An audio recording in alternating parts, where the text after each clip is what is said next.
रक्षाबंधन आती है ना, भाई कितना भी दूर हो, बेटियां जब जा नहीं पाती ना तो तुरंत वो जल्दी से कुछ बनाएंगी पकवान, राखी पैक करेंगी। कोई पड़ोस का जा रहा होगा, अंकल अंकल आप जाना ये हमारे भाई को दे दे।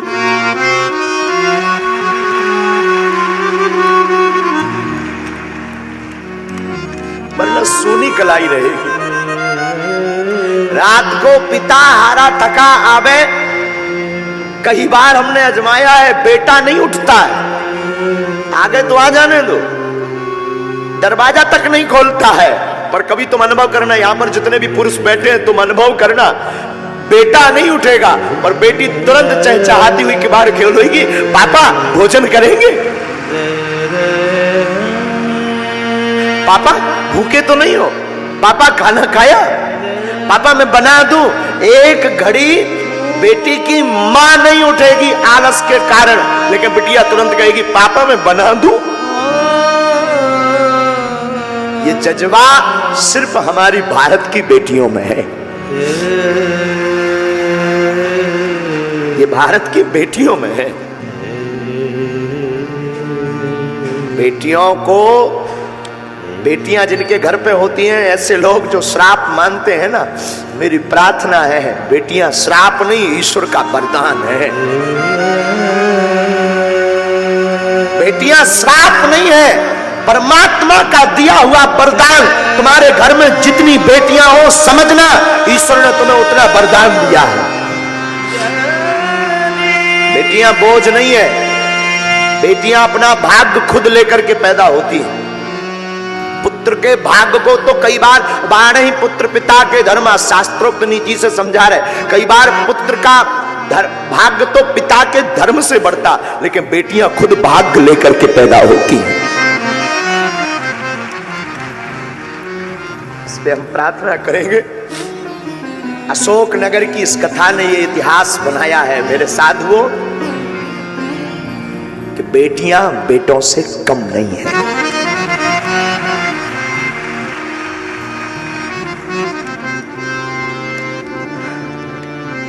हमारे अनुभव में कई बार आकलन आता है, वार्ता आती है, कई बार, अनेक बार, जब बिटियों की शादी हो भी जाती है, वो ससुराल भी पहुंच जाती, लेकिन जीवन पर्यंत तक चिंता बेटियों को अपने मां बाप की रहती है।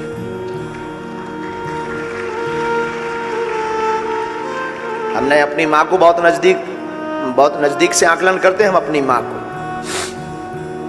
जब तक माता जी के, हमारी मां के जो माता पिता थे उनका शरीर रहा, तब तक हमारी मां का वो हमने ममत्व देखा। शायद हम किसी को ये बोल रहे थे, किसी को बुरा लगे तो क्षमा करना, कोई भी व्यक्ति इस बात को कंट्रोवर्सी में मत लेना।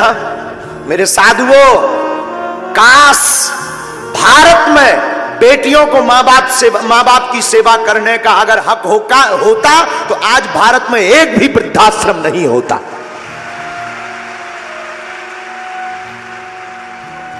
काश मां बाप की सेवा करने का अधिकार अगर बेटियों को होता बेटों की बजाय, तो भारत में एक भी वृद्धाश्रम नहीं होता, ये हम दावे के साथ कह सकते हैं।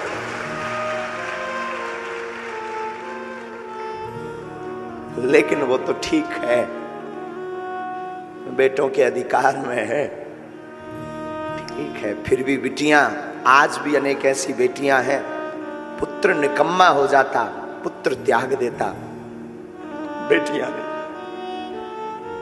बेटियां खूब दूर हो जाएं, बहुत दूर हो जाएं, पर बेटियां हमारी हमेशा माता पिता के नजदीक रहती।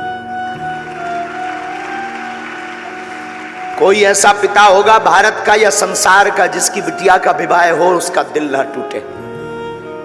तुम कभी विचार करना, हम तो कई बार आकलन करते हैं, बहुत सूक्ष्म रूप से आकलन करते, विचार करते कि उस बेटी पर क्या गुजरती होगी जिस घर में वो बड़ी भई, पली बड़ी, खेली, चहचहाई, कूदी, जिसने एक एक कोने को सजाया, जिसने एक एक कोने में अपनी यादें जोड़ी, वो एक क्षण में उस घर को पराया कर देती।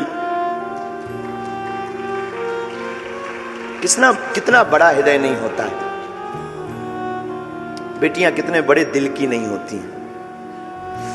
तो आज की यात्रा में हमें याद आया जब आप सबको देखा ना, ये वाह हरी अशोक नगर की बेटियों, सच बताएं तुम सम्मान के योग्य हो। सच में कोई कुछ कहे मुझे खबर नहीं, देखो साधु बुरा मत मानना, कोई कुछ बोले भी, यजमान तो ठीक है अपनी जगह है, उन्होंने तो कथा करवाई है तो बात अलग है, पर सच बोले इस मंच पर आरती करवाने की और धन्यवाद की पात्र तुम हो। तुमने सनातन के लिए एक नई दिशा खोल दी है। तुम्हें सुनकर के आश्चर्य लगेगा मेरी बहनों, जैसे ही हमने आपका वो वीडियो हमें दिखाया ना हमारे केशव जी ने, कि आप लोग थाली 3 लाख लोगों को प्रसाद पवा करके थाली को धुलकर रख रही हो, सीताराम जय श्री राम, वो वीडियो जैसे ही हमने देखा ना हमारे अंदर एक कौतुक कर गया। क्या कौतुक? कि अब सनातन को नई दिशा देने के लिए भारत की बेटियां आगे आ रही हैं।